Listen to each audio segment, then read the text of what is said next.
नमस्कार, मी लतिका। आज मी तुम्हाला झटपट अशी उपवासाची रेसिपी बनवून दाखवणार आहे। त्यासाठी बघा, ह्या वाडग्यामध्ये मी पीठ घेतलेलं। तर हे पीठ कशाचं आहे माहिती आहे का? 1 किलो वरी घेतली होती, म्हणजे वरीचं तांदूळ, त्याला भगर पण म्हणतात। 1 किलोमध्ये 150 ग्रॅम मी शाबूचे तांदूळ टाकले होते। तर काय केलं होतं माहिती आहे का? एक वल्ला कॉटनचा कपडा घेतला होता, त्यानं वरीचे तांदूळ चांगले पुसून घेतले होते आणि फॅनखाली पसरून ठेवले होते। तसेच सेम पद्धतीनं शाबूचे तांदूळ पण मी स्वच्छ पुसून पसरून ठेवले ते। वरीच्या तांदळामध्ये काय खडे रेती वगैरे असेल ना, तर पहिलं चांगलं साफ करा आणि नंतर पुसून घ्या। आणि हे काय केलं, आपल्या घरगुती चक्कीवर, आपल्या घरात चक्की आहे त्याच्यावर बघा 1 नंबरच्या चाळणीनं मी हे दळून घेतलेलं एकदम बारीक।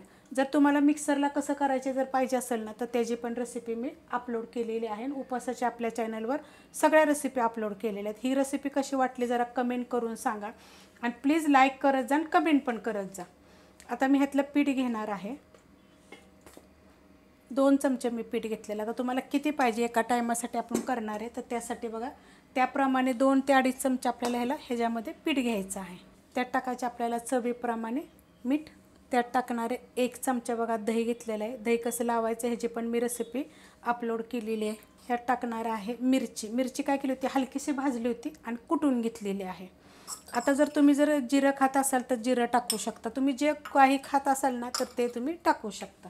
आता ह्याच्यामध्ये टाकणारे एक छोट्या आकाराचा बटाटा बघा खिसून घेतलेला, साल काढली आणि खिसून घेतलेला आहे। एकदम बारीक असा खिसलेला आहे आणि स्वच्छ धुवून घेतलेला आहे, कारण की रेसिपी दाखवस तर तो काळा पडेल।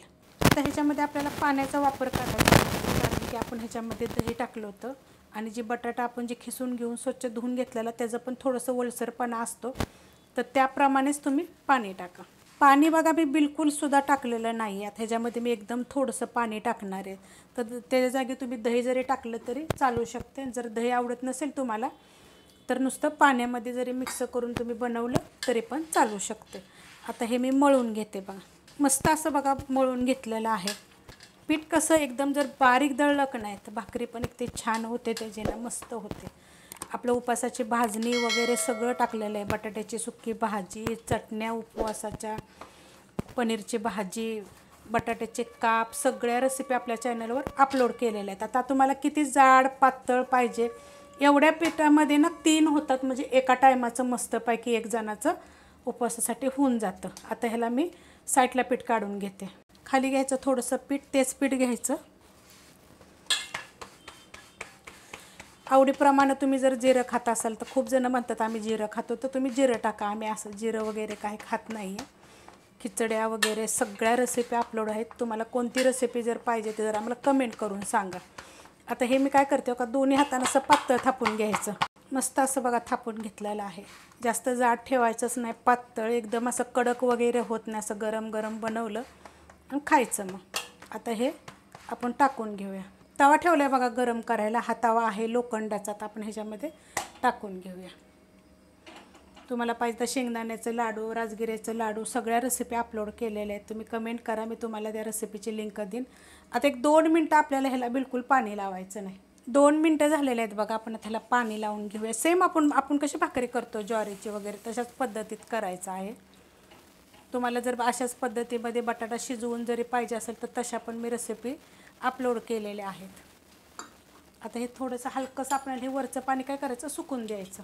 हलकंसं पाणी सुकलेलं आहे, जास्त पाणी सुकून द्यायचं नाही।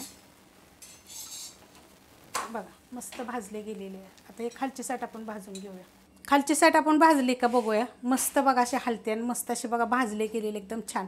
तुम्हाला पाहिजे तर तवा साईडला काढायचं आणि गाठच्या तुम्ही शेगडीवर जरी भाजून जरी घेतलं तरी, जाळीवर जरी भाजून घेतलं तर चालेल। मी आता हे असं ठेवणार आहे आणि भाजून घेणार आहे। भाजली का बघूया आपण, अशी हलवून हलवून चांगली भाजून घ्यायची बघा, मस्त अशी भाजले गेलेले आहे। गॅस करणार आहे आता बारीक, कारण चांगली अशी भाजली गेलेली आहे आणि ही अजिबात कडक बिडक होत नाही, एकदम सॉफ्ट होते। तुम्ही कमेंट करा, मी तुम्हाला बरोबर माप सांगते, अंदाजाव किती घ्यायचं कसं घ्यायचं।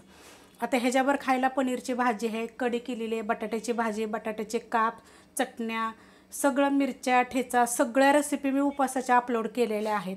त्याच्यावर खायचं, तुम्ही दह्याबरोबर जरी खाल्ली तरी चालेल। आणि मी तर तुम्हाला खरं सांगू का, अशी कोरडीच खाते, छान लागतं मस्त। जर तुम्हाला कोणती रेसिपी पाहिजे मला जरा कमेंट करून सांगा। रेसिपी आवडली तर लाईक करा, सबस्क्राईब करा, कमेंट करा आणि शेअर बी करा।